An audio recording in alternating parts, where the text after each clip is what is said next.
Le DAF Fresh Morning, c'est 104.5 tonnes de bonne humeur. Tous les matins sur Urban FM. La meilleure radio de la capitale. La meilleure radio de la capitale. Vous êtes sur les 104.5 Urban FM et la station est Benona avec Jean-Paul. Jean-Paul, bonjour. Bonjour, la fraîche. Comment tu as passé le week-end? À me reposer. Tranquille? Oui, à me reposer. D'accord, tu n'as pas regardé un nouveau film? Non.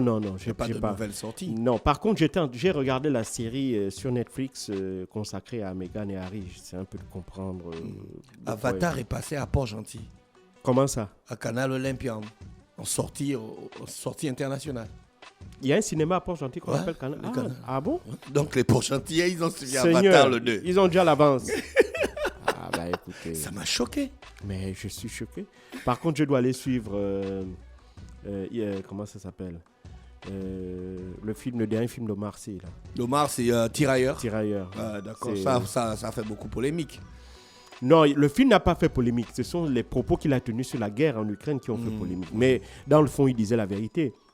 Il ne faisait que fustiger cette forme d'émotions à géométrie variable que les Occidentaux exprimaient. C'est-à-dire qu'ils montrent qu'ils sont particulièrement touchés par la guerre en Ukraine, comme si des conflits dans le monde commençaient avec la guerre en Ukraine. Il y a toujours eu des conflits partout à travers le monde, mais ils s'en fichaient royalement. C'est la preuve, c'est qu'ils font preuve d'une telle humanité, d'une telle solidarité, d'une telle compassion pour les Ukrainiens.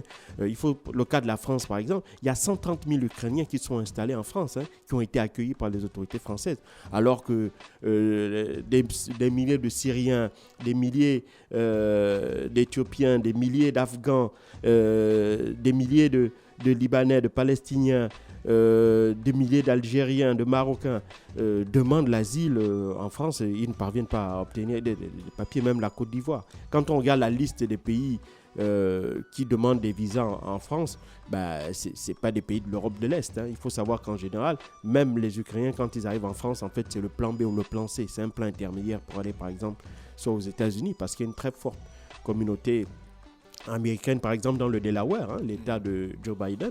Et puis, communauté ukrainienne, tu voulais dire? Oui, communauté ukrainienne, une très forte communauté ukrainienne dans le Delaware, ou bien aller en Angleterre, où là-bas aussi ils sont très nombreux. D'accord. L'actualité internationale nous emmène où ce matin? On va revenir sur la visite effectuée par les ministres françaises et allemands des Affaires étrangères, Annalena Baerbock et Catherine Colonna. C'était la semaine dernière. Elles ont effectué une visite de 2 jours. Cette visite-là pouvait être découplée en 2 parties. Il y avait une première partie où ces responsables diplomatiques ont rencontré les autorités locales, notamment le gouvernement d'Addis Abeba, d'Abiy Ahmed. Et la question principale qui était abordée au cours de cette rencontre-là concernait évidemment le processus de paix au Tigré. On en a parlé ici de la guerre au Tigré.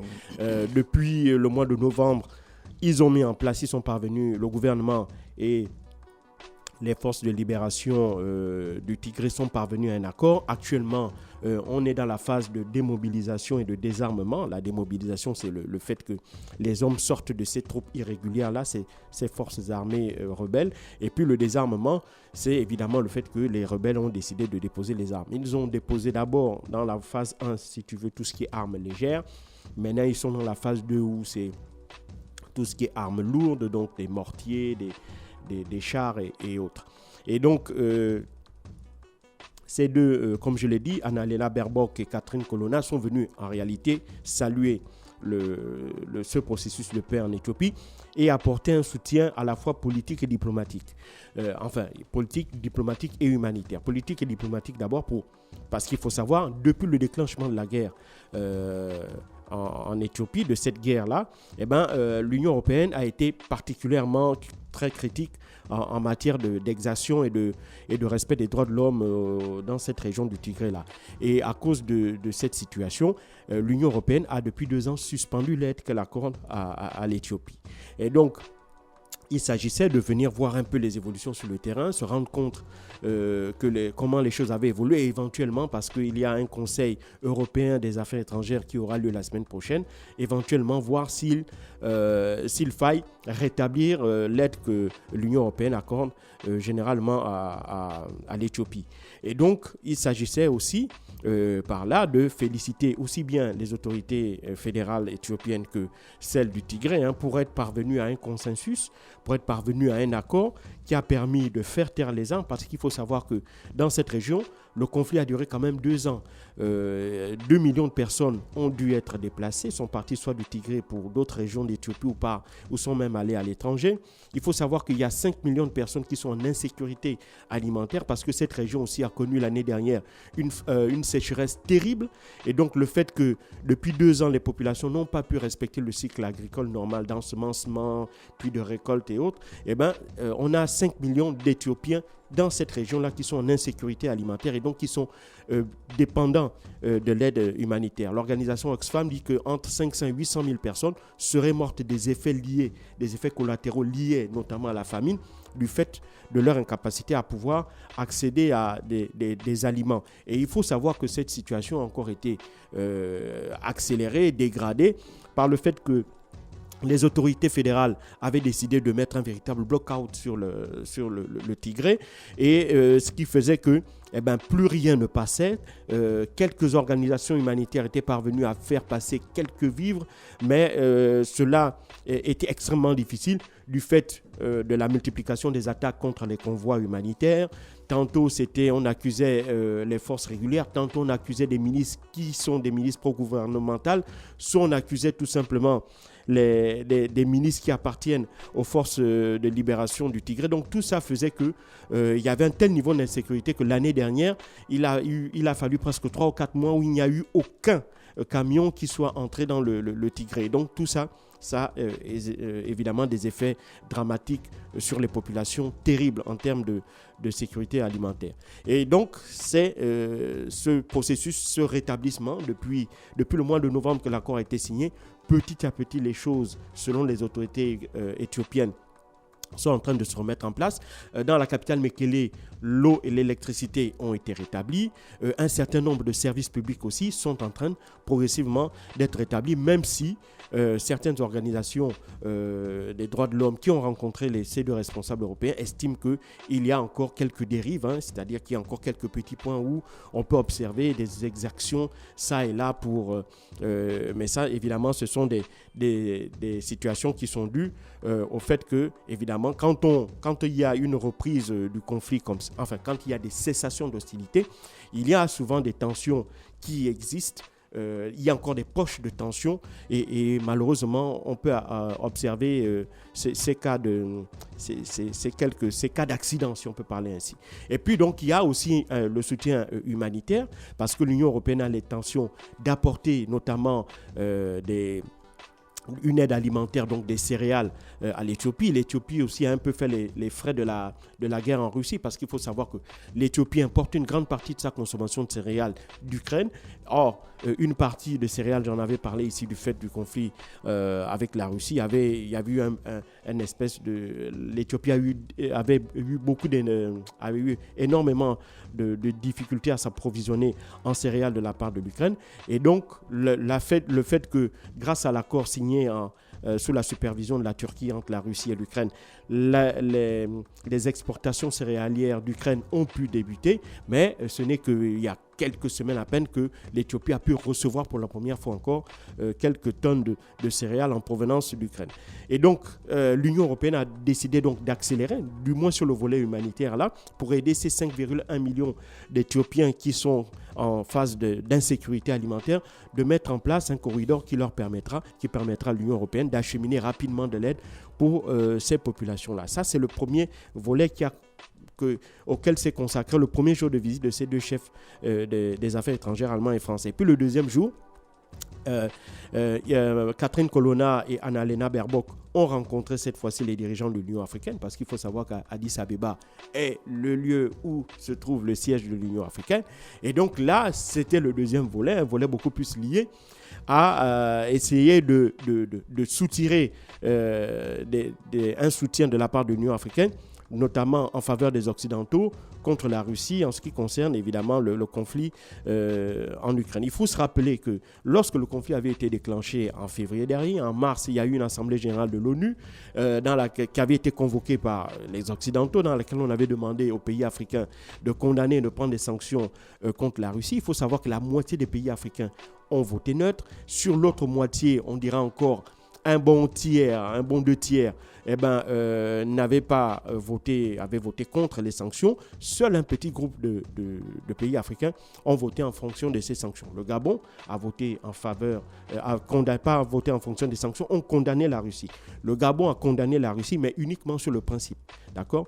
Il n'est pas allé au nom du respect de la souveraineté des États. Le Gabon avait donc condamné cette attaque-là. Et évidemment, donc derrière, il faut savoir qu'aucun pays africain n'applique de sanctions contre la Russie. Aucun. Malgré toutes les alternoiements de la part des Occidentaux pour inciter les pays africains à prendre des sanctions économiques contre la Russie, ils n'en prennent pas. Pourquoi ? Parce que déjà, les pays africains considèrent que le conflit n'a pas lieu sur le continent africain. C'est un conflit européen, entre Européens, avec des origines européennes et certainement une résolution européenne. Donc, pour eux, les pays africains ne sont pas concernés. Et puis, deuxièmement, il y a une forme d'hypocrisie de la part des Occidentaux quand on regarde la déferlante d'aide financière, militaire, en matière de renseignement, déployée par les Occidentaux pour aider l'Ukraine, alors que dans la même situation, les pays africains avaient demandé cette même aide-là aux pays occidentaux pour lutter contre le terrorisme au Sahel, et ils n'étaient pas parvenus. Il faut savoir qu'aujourd'hui, on avoisine à peu près les 30 milliards de dollars dépensés en Ukraine. Sur les 30 milliards de dollars, il y a 20 milliards uniquement pour les armements. Or, depuis que on a eu les premiers soubresauts au Sahel en 2011 jusqu'en 2023 aujourd'hui, l'aide totale reçue par les pays africains, les pays du G5 Sahel en matière d'armement, n'avoisine même pas les 500 millions de dollars. Donc, c'est déjà cette situation-là qui fait que, évidemment, les pays africains se disent qu'il y a une telle disproportionnalité dans la manière de traiter le conflit que, évidemment, les Africains, donc, eux aussi, ont quelque peu décidé de lever le pied. Et dans le même temps, il faut bien le reconnaître, les pays africains ont des relations aussi avec la Russie qui datent depuis les années des indépendances. Il faut savoir que la Russie avait soutenu beaucoup de pays, les mouvements de libération, les mouvements d'indépendance sur le continent africain, en Angola, au Cap-Vert, au Mozambique, et donc dans tous ces pays, au Mali, etc., donc au Cameroun. Et donc, tout cela fait que les États africains ont tissé des relations particulières. Et puis, il faut savoir que le premier fournisseur d'armes aux armées africaines, c'est la Russie. Pourquoi ? Parce que les armes, elles sont de bonne qualité et elles sont moins chères par rapport aux armes occidentales. Et donc, de ce point de vue-là, les Africains ne peuvent pas, ou ils estiment qu'ils n'ont pas de raison de condamner la Russie. Et mieux encore, on sent une véritable montée, on va dire, russophile sur le continent. On le voit au Mali, on le voit en Centrafrique, et bien entendu, cette montée cette espèce de soutien populaire adressé à la Russie, les Européens voient ça comme étant la conséquence de fake news, de la propagande russe. Et surtout, on accuse par exemple des forces Wagner d'opérer en lieu et place du gouvernement des forces armées russes sur le théâtre d'opération sur le continent africain, que ce soit en Centrafrique ou au Mali. C'est ce qui explique le départ des troupes françaises dans ces deux pays-là. Mais en réalité, lorsque l'on fait une véritable analyse de la situation, on remarque que la France est présente, par exemple, était présente en Centrafrique depuis son indépendance, et depuis, on peut dire, la chute de Bokassa en 1977 jusqu'à, disons, en 2018-2019, la Centrafrique n'avait pas véritablement connu de grandes phases de paix, puisqu'à chaque fois, il y avait eu des coups d'État, des soubresauts que l'on attribuait à tort ou à raison à la France. Et donc, depuis l'arrivée au pouvoir d'Archange Touadéra, qui a décidé de tourner le dos à la France et de s'allier à la Russie, on observe une espèce de stabilité de son régime, même si la stabilité en termes de sécurité n'est pas assurée sur l'ensemble du territoire, mais au moins à Bangui et dans ses alentours, il y a une forme de stabilité, il y a une forme de sécurité que l'on doit en grande partie à la présence des forces russes en Centrafrique. En plus, les Russes participent à la reconstruction de la police, de l'armée et de la gendarmerie centrafricaine. Pour ce qui est du cas au Mali, l'arrivée des Russes aussi a entraîné le départ de la France estimant qu'elle ne pouvait pas elle ne pouvait pas accepter que ces troupes puissent se battre aux côtés de ce qu'elle qualifie de mercenaires. Et donc, elle a décidé de déployer les forces qu'elle avait sur le sol malien, de les redéployer au Niger, qui est devenu la principale base opérationnelle des forces françaises dans le Sahel. Et donc tout ça fait que pour les opinions publiques africaines, l'Europe ne tient pas. L'Europe n'a véritablement pas, si tu veux, la même volonté d'aider les pays africains comme elle le fait en Ukraine. Et donc, les pays africains estiment que il n'y a pas véritablement un change. C'est-à-dire qu'on ne peut pas demander de sanctionner la Russie et donc de couper les relations économiques avec la Russie sans contrepartie véritablement. Et donc les pays africains, ils estiment que pour ces deux raisons, un, ce n'est pas un conflit qui les concerne directement. Deux, ils ne voient pas pourquoi ils appliqueraient des sanctions à la Russie alors que ça ne leur rapporterait rien, alors qu'eux, ils ont énormément à gagner avec la Russie.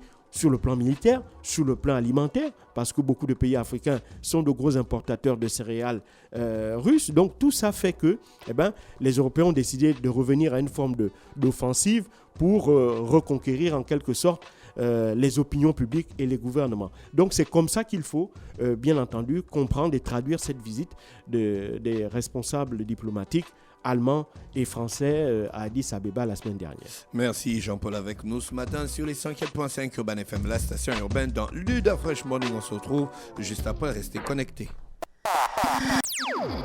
Le Da Fresh Morning, c'est 104.5 tonnes de bonne humeur. Tous les matins sur Urban FM. La meilleure radio de la capitale. La meilleure radio de la capitale.